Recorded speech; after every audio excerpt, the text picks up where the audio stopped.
Hello, I'm Renee Esquivel, and you're tuned into my YouTube channel, Technologist on the Go. Now, this whole video is filmed using a GoPro Hero 8 as an external webcam through its micro HDMI port, which has a maximum resolution of 1080p at 60 frames per second. And that's true whether it's a GoPro Hero 8 or subsequent models. The only caveat with the Hero 8 camera that I'm using is in order to get that micro HDMI port, you need to use a media mod. But the other models from 9 and above have that built in. So we're getting right into the video now. And this is recorded using narrow mode for the camera lens. So you can see how it might be useful for you to use a webcam when you're getting more of that up-close look, but I'll step through the other modes so you can see what difference it makes.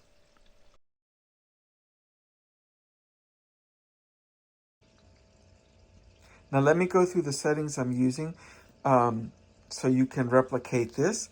Let's go into Preferences. Notice that I have turned off voice commands. I did that because all too often if I float the name GoPro Hero and record and it starts doing things, and I didn't want it to do that. It's nice when I'm using the camera, hands-free kind of thing, but not in a webcam mode. Let me tap on Preferences and go to General. I set auto power off to never because I don't want the camera to shut off while I'm using it as a webcam. That's a function that you might be aware of when you're using it as a webcam, but from the GoPro Hero standpoint, it's idling. So you need to set that auto power off to never.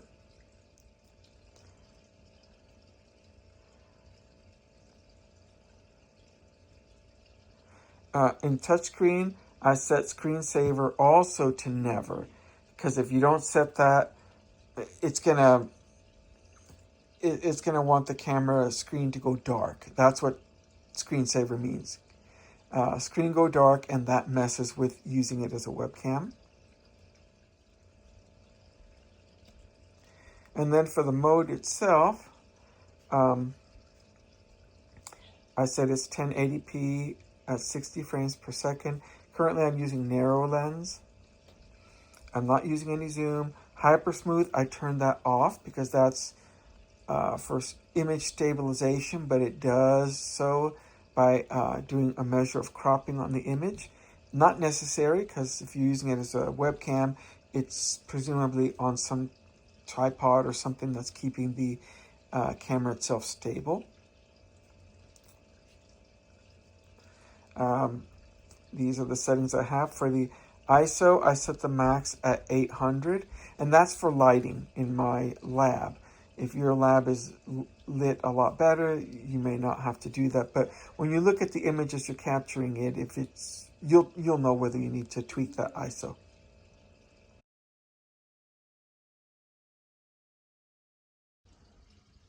Now for the actual physical connection, this is the micro HDMI port. I've got an adapter.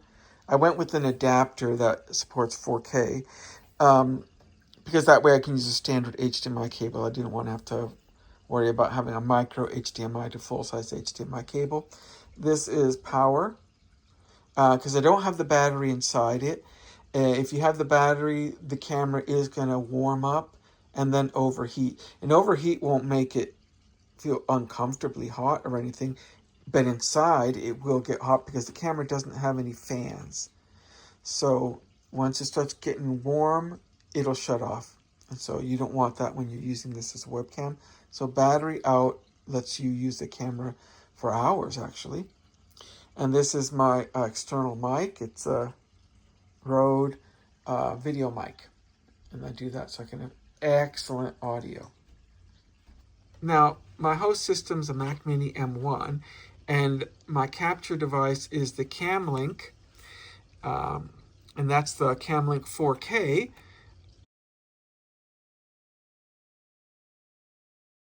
And as you can see, this is 1080p 60 frames per second in linear mode, which lets you see a whole lot more of your periphery because unlike narrow, which is at 27 millimeters for the lens, linear is 19 to 39 millimeters. But either of those two modes have no fisheye effect. And so you can see this is at 1080p 60 frames per second in wide mode. And that has a 16 to 34 millimeter lens, and that really overlaps with the linear lens, but because it's wide, it's starting to introduce the fisheye effect, which kind of folds in your field of view, which can be very handy. You can see the painting that will be, as you're viewing this, to my left, and you can see it's starting to kind of bend, but sometimes you might want to kind of cram in the view inside of the lens, and the wide will let you do that without being bombastic like the next mode will show.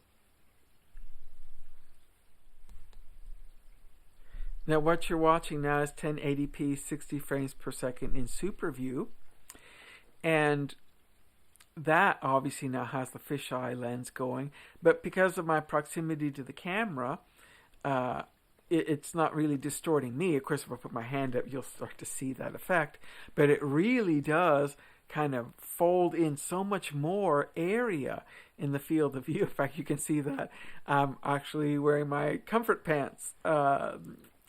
It captures a whole wider range at its 16 millimeter lens that it has, but it captures so much, all of which can be very useful depending on what you want to do.